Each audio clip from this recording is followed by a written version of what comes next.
Hey, y'all. Listen, it's the go moment. It's Wednesday. I try to do Wednesdays because this is like my only day off. But I just wanted to hop on here really quickly and talk about a topic. I think that some of us struggling, right? And it's about vision, casting vision. What is vision?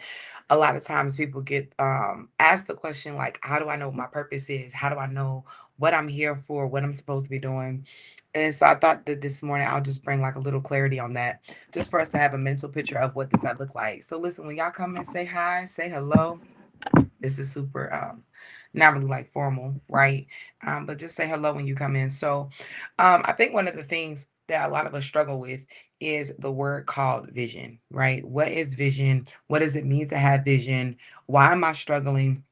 One of the things I like to always point out when I'm coaching people is good morning, Taryn. When I'm coaching people, is helping people to have the understanding that we can all have the same ideas about something. You can have the same burden concerning something, but how you see it happening may be different. And so a lot of us, even as leaders in church, we have the same burden for souls being saved, right? But the reality is that how that is walked out may look different for everybody. All right. So vision is your ability to see beyond your current reality. It's the ability for you to see beyond your current reality. It's the blueprint that tells you where you are going. This is when you have vision for your life, it's the internal picture that guides your external actions. And sometimes what happens is our external actions and the movements that we make, the goals that we set, don't always align with the internal picture that we see within ourselves. And this is the thing. Vision is not just for owning a business and, all those kind of things, but you really should have a vision for your life, right? Where do you see yourself going? Where do you see yourself ending up?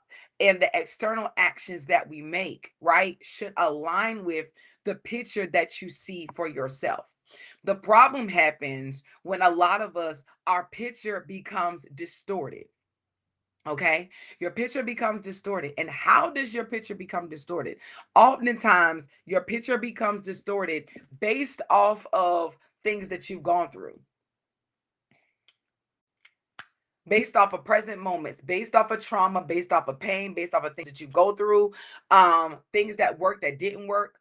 A lot of times our picture of ourselves and the picture where we see ourselves, it can become distorted. I posted something the other day about even about blueprint, right? And that the blueprint, we don't want the blueprint to change, but however, a lot of times we try to change our vision based off of our present reality, right? And not realizing it's the steps that you make every single day that help that vision to come to pass. And so somebody had inboxed me the other day and they were talking about how can you see God in your life when there's so many things that have happened in your life? Like how can you trust in God when all you've kind of seen is failure? And like I told her, I said, one of the things we have to realize is that is it what God said in the first place, right? Have I walked in a place of obedience for God to do what he wants to do in my life, or did I do what I want to do? And so some of you are in a place where you say, well, dang, that failed. Dang, that didn't work out. Dang, you know what I'm saying? I gave my all, but the reality is that was it what you were supposed to be doing in the first place? Right? Did you Taryn loves when I say what there's peace in preparation. And so if you weren't prepared for it, you can't get mad that it didn't work. Right? If you try to throw somebody a birthday party, right? But you did not properly plan and the birthday fails, you can't get mad and be like, oh, the devil, crept in, right? Or, it just didn't, or the devil didn't want us to have this birthday party, or whatever the case may be. The problem wasn't that the birthday party wasn't supposed to happen. The problem is that you didn't plan properly. And so many of us, our external actions don't align with the internal picture of what we see. So I seen that this party was going to be great, right? I seen that I was going to be able to go on vacation. I seen, me buying this house, right? I got a vision of buying this house. But when I went to go sit at the table with the person, they told me X, Y, and Z, right? The reality is that a lot of times you're not prepared. It's not because it's not supposed to happen. It's not because your vision is not going to come to pass. It's because what I do on the outside, come on, it matters.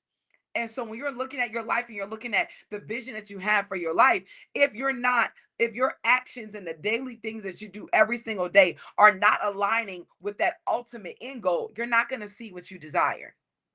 Right. So vision is saying, like, where am I going?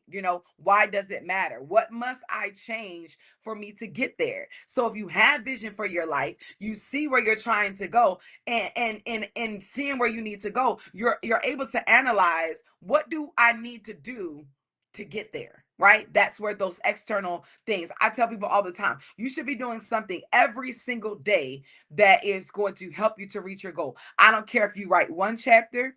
I don't care if you write one sentence.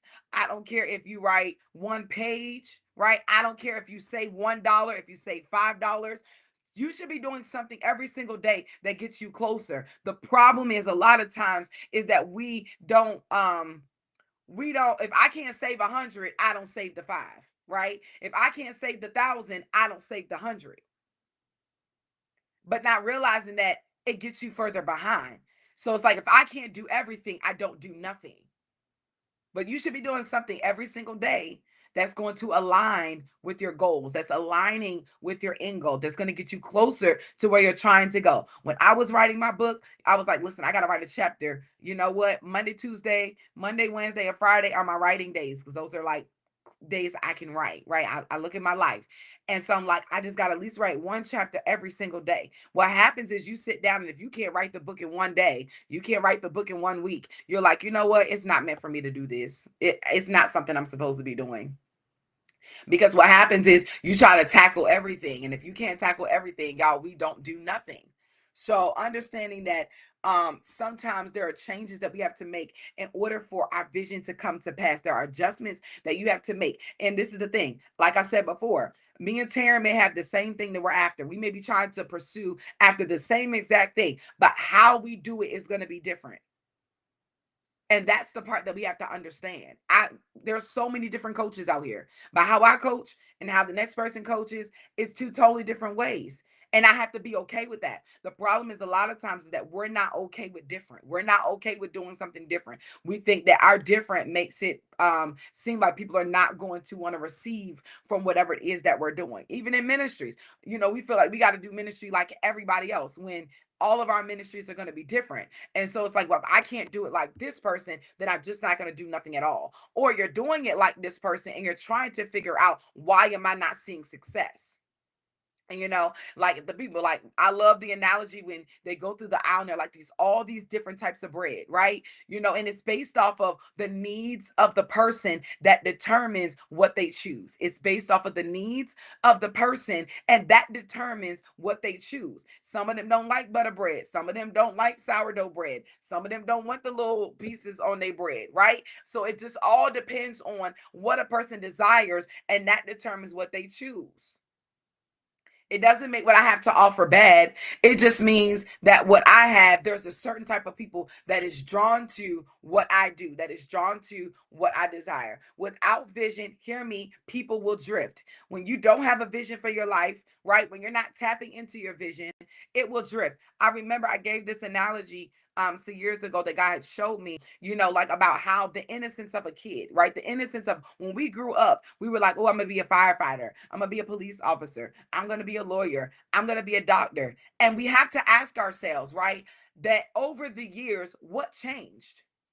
What stops you from dreaming about being a doctor? What stopped you from dreaming about being a lawyer, right? What stopped you from dreaming about being all of these things that when you were younger, right? Now, as you get older, yes, you mature, but some of us, as life begin to happen, hey, Trail, as life begin to happen to us, many of us, we got to be honest that we stopped dreaming.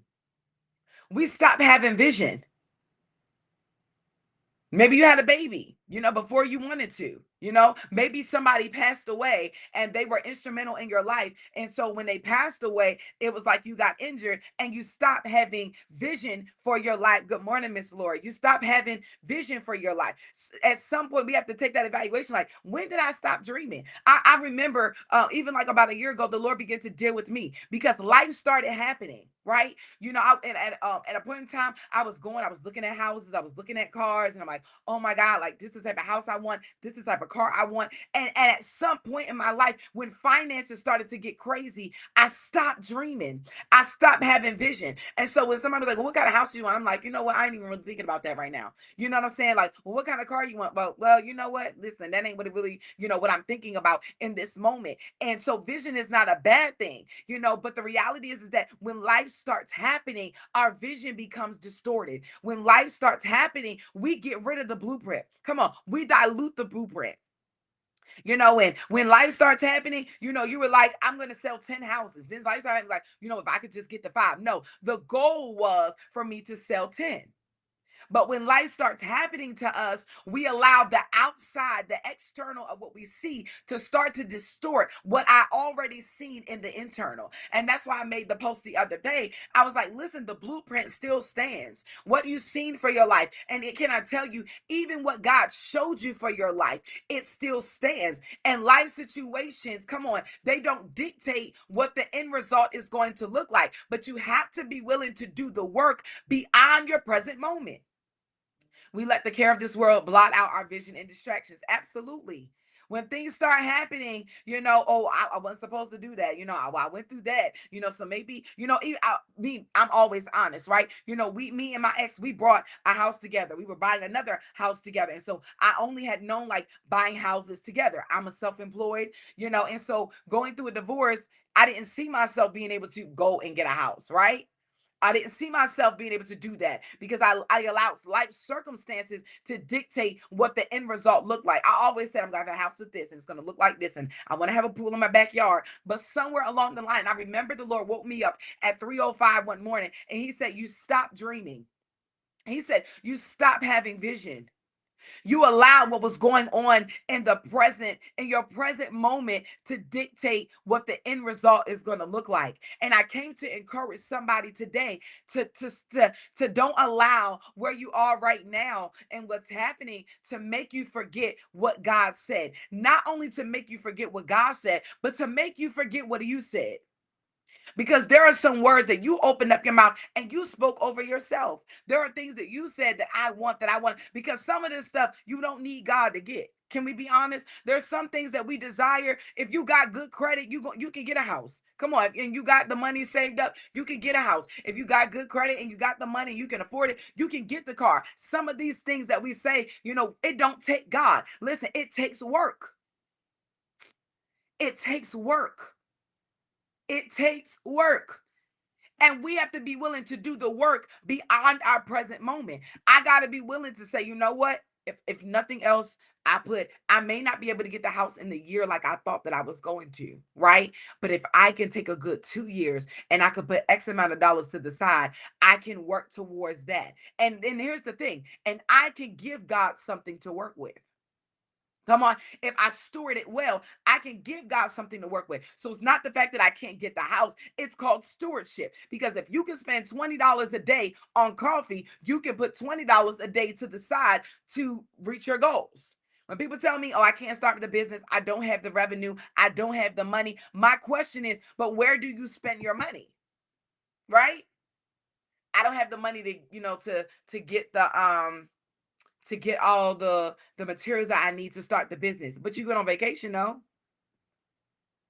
It's all about the decisions that you make that decide how when your vision shows up. So a lot of times we say, okay, yeah, we're gonna write the vision and make it plain that he that readeth can run with it, right? But can I tell you that you gotta read it and you gotta run with it? You gotta read it and you gotta run with it. We're looking for other people. There are some people, the reality is that it's not the fact that people want to gatekeep. It's the fact that we know that people don't want to work and you want us to just give you the blueprint. But the reality is that part of the blueprint that we have is called process. Part of the blueprint that I have came from trial and error. Part of the blueprint that I have has come from what I have been able to navigate through. And I'm gonna be honest, there are some things that you learn on the way. There are some things that you learn in the go. There are some things that you're gonna learn that, you know what, I like that, but I don't like that. Right? Vision for something, and people ask all the time, like, about vision and what does that look like, and how do I know, what is vision for my life? You know what I'm saying? What does that look like? And vision is that burden that's on you, right? What vision is the thing that you would do that nobody could really pay you for, right? If you could wake up every day and you could do X, Y, and Z, this is what I would do. And so here's the thing: when you have this burden for something, when you have this yearning to accomplish and to do something, right? You should be doing everything that you can, right, to get it done. But the reality is that that's not what we always do. We allow present moments and present circumstances to dictate how we show up. That's right, Miss Lori. Faith without works is dead. Faith without works is dead. So how do you find out vision, right? It is the thing that just won't leave you alone, right? It keeps coming back even when you try to ignore it, right? Even when you try to downsize it, even when you try to obtain something else, it's something that's going to keep coming up. It's the internal picture that you see inside for yourself. But the reality is that a lot of us see that internal every single day, but we struggle with the external. And so this is where, like, coaching comes in. This is where mentoring comes in. This is where leadership comes in. This is where, having you a good leader, even in ministry, comes in.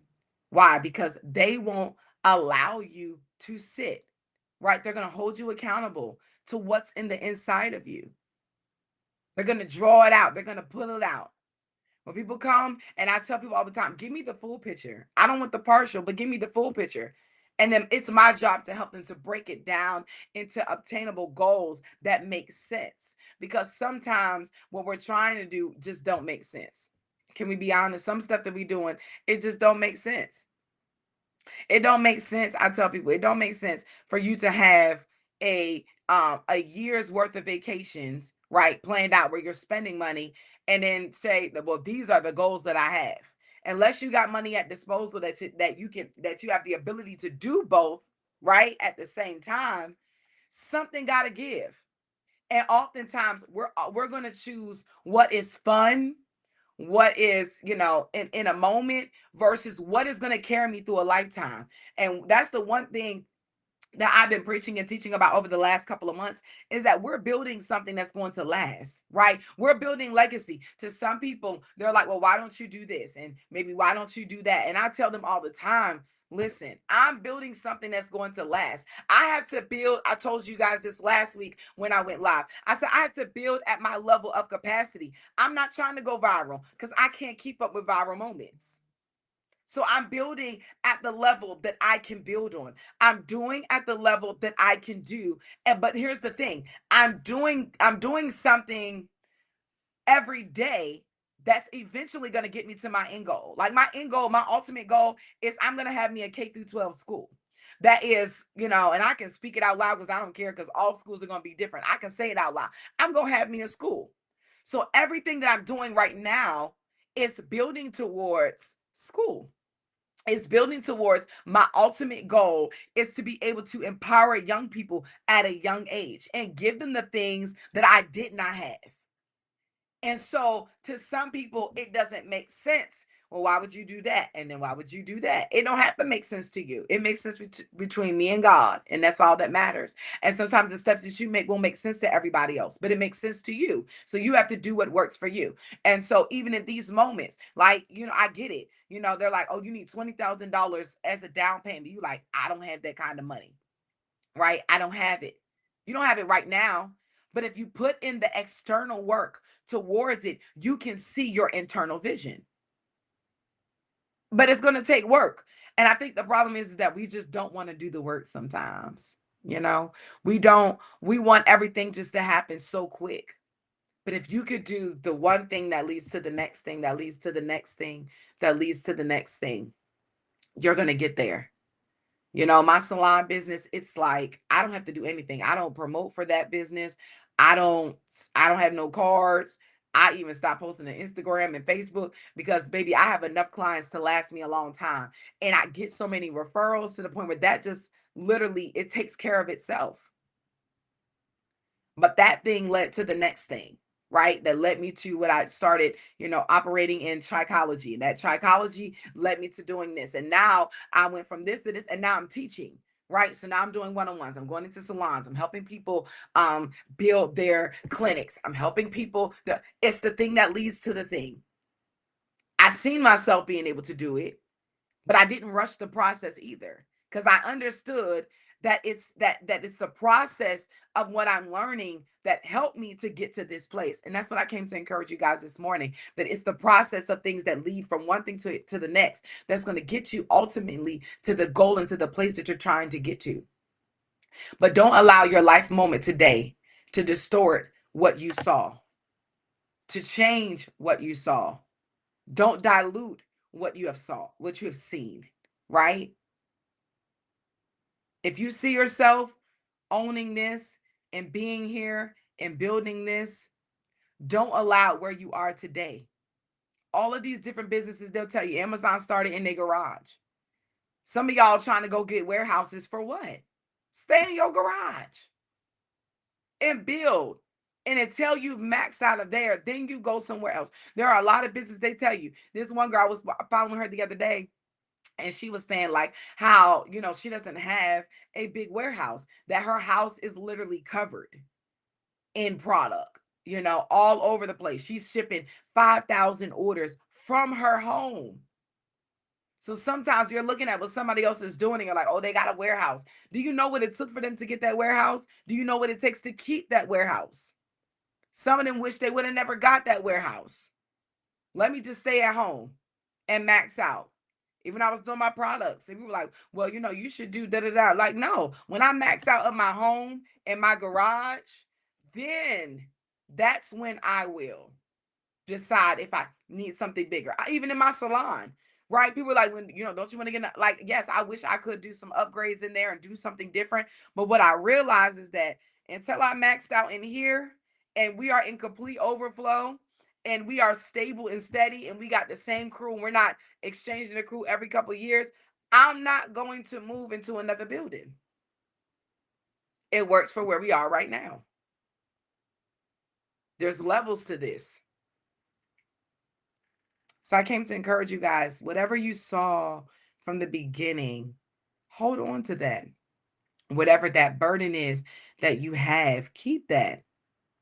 And don't allow it to be distorted or changed or diluted based off of present moments. Keep dreaming big, y'all. Listen, keep dreaming big. I told them on Sunday, even as I was driving into the service, the Lord began to deal with me because sometimes you can get stuck on the present too, that you don't dream and that you don't have vision, right? And so, like, yes, we're in our building in Maryland. But there are some things that I desire to something different, right?